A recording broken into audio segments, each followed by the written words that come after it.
Well, hello there to my nonprofit professionals exchange friends.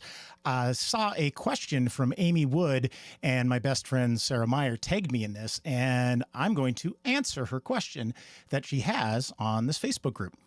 Amy Wood says, can we talk paddle raises, fund and need, etc.?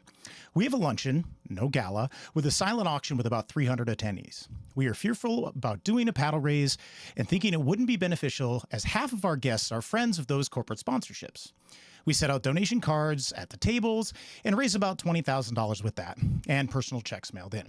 I suggest we do a paddle raise, looking for thoughts, success stories, conflicts, anything. Well, Amy, I'm very, very happy to answer this question for you. First off, I'll give you a little background on myself. I am a fundraising consultant, MC, and auctioneer, co-founder of the organization called Inspire Hearts Fundraising, where we are the only fundraising firm in the entire nation that focuses on paddle raise only events, very similar to the brunch that you're having. And over the 20 years of experience that I've had, we have developed lots of strategies and techniques on how to set your paddle raise up for success. Well, number one, you have enough people that are going to be there. With 300 people, maybe people are going to come as couples. So we would say that you have about 150 giving units, I guess you could say, or giving households. If you're going to have more people that are attend as singles, then your number is going to go up. And with that 150 giving units, you're going to see about a 55 to 65% participation rate.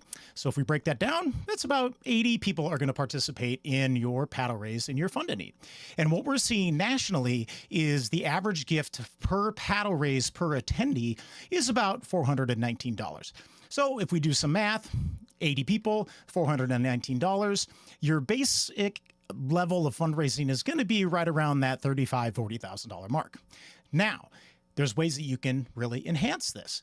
Number one, you need to have some great storytelling, and you need to get everyone focused on the mission that you're trying to fund, whether it's a program, whether it's all of your programs, whether it's a particular item, whichever it is, you're going to have this need. And on that day, we want to be able to fund this because everyone that's attending your event wants to feel as if they were a part of something bigger. And this is a great way for them to be a part of that.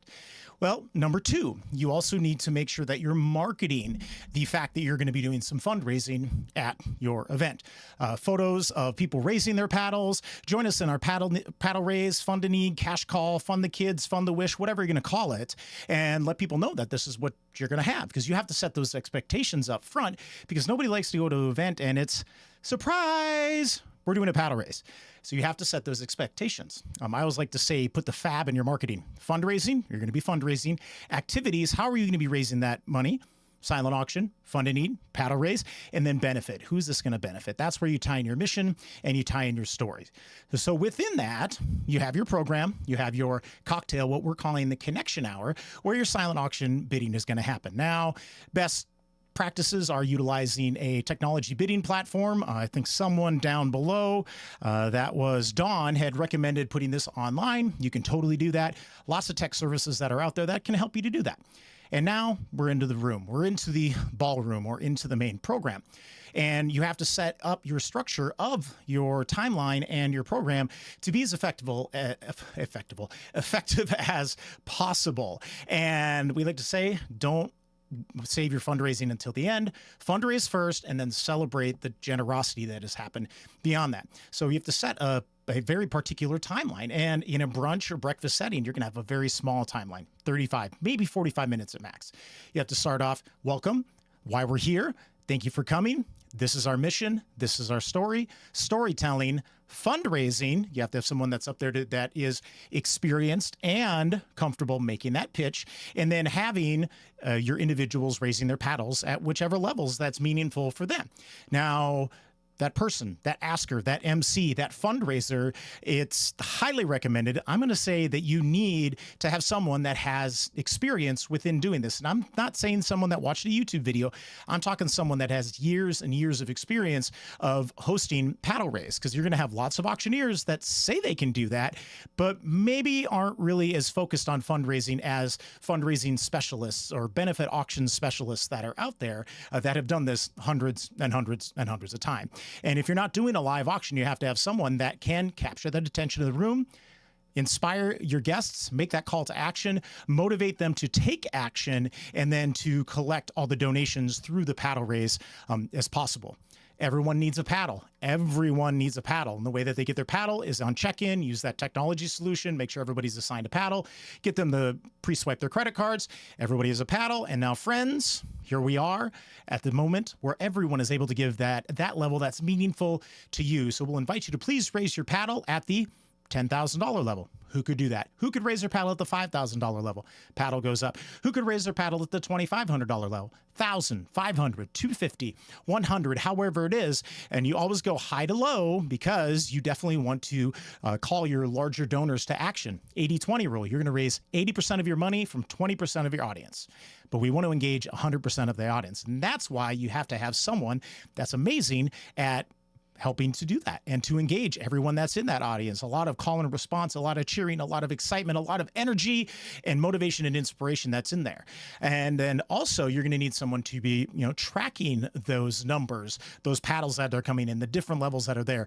We always provide a professional scribe to track all those numbers. Sometimes your tech partners will be able to help you track with that, or you have somebody really good with numbers that will help you track that as well. So as soon as the fundraising's done, whether you're trying to hit a major goal, whether you're trying to raise as much money as you can, maybe you're trying to fund a playground, whatever it is, you definitely have to celebrate that generosity that has just happened. And then that's where at the end you could do a champagne toast, you could do mimosa toast, you could, whatever it is, really celebrate what's happening so that the individuals that are there, they feel as if they were a part of something bigger. And it's true, they were a part of something bigger. They're a part of your mission. Now, to set yourselves up for success in that paddle raise, you definitely need to have a pre-secured gift. I think, who was it? Beth was talking about storytelling, but also talking about pre-secured gifts and making sure that whichever level you're going to start at, you're going to have a paddle that's there. Now, we don't like to call them shills or plants. It's pre-secured gifts. It's conversations that you're having with your major donors and inviting them to raise their paddle so that we can leverage their donation to encourage more donations throughout the event. So have a pre-secured gift to whatever highest level that is. You need to encourage your board members to give, because when you have 100% board that gives, there's more trust and there's more confidence from your audience members to participate in that as well.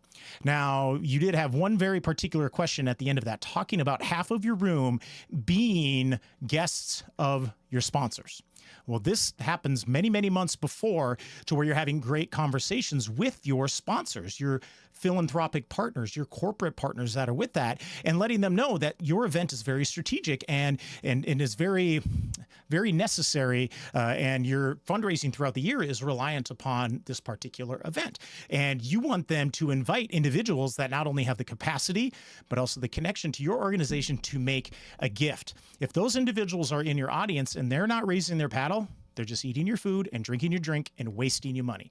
Each seat has a dollar amount on it. So making sure that you have the right people in the room to be able to fundraise from. Having those conversations with your corporate sponsors, inviting the executives to that, capacity, connection, creating that philanthropic partnership, they're able to help you build that momentum in the room. Now, yes, I'm a realist. Sometimes there are going to be individuals in the room that are guests of these corporate sponsors, but this is a great time to capture new donors. And that's why we go down to the lower levels, the $500 level, the $250 level, the $100 level, maybe even the $50 level. And sometimes there's ways that you can incentivize these lower level givers. Maybe there's a challenge match. Maybe there's an incentivized giving opportunity. Maybe there's a last paddle up. Maybe there's a paddle drop, different things that you can do to help encourage those new donors to be able to give. We're trying to transform guests into donors. So making sure that, again, those corporate sponsors and those attendees know that you're fundraising, you're going to be doing a paddle raise, and then who does this benefit. Now, one bonus tip here at the end of the event, as people are walking out, you need to identify and create what I call a surprise and delight moment. Now, this could be milk and cookies at the end of the event. People come out, wow, milk and cookies. Maybe there's a handwritten note under the chairs from, some of your participants. Maybe there's a handwritten note that is in valet as your guests are driving away. And they're seeing the impact that that gift is having on your organization, and they're seeing that immediately. And with that surprise and delight, they're going to feel the love. It's going to be, that seed's going to be planted in their heart and their mind forever. And they're going to think back about your great event. And they're going to think about all the great things that you're doing and how they are a partner within that. And then get out there, celebrate the news with your board, celebrate the news with your entire community, celebrate that news with your corporate sponsors, and let them know by them bringing the right people, by their corporate relationship with you, their corporate funding with you, that you're able to make a bigger impact. And now what's happening is you're bringing your community closer and closer and closer together. And that right there is a fund a need, paddle raise, cash call, whatnot. We do host a podcast weekly. It's called Heart of the Gala. You can find it everywhere podcasts are. We're constantly sending out information to our newsletter list. If you want to find out more information, inspirehearts.com, or send me a private message, and I'm happy to converse with anybody about paddle raises, because that's what we specialize in. Again, the only fundraising firm in the nation focusing on fundraising only events, paddle raise only events. Let me see if I have a paddle here.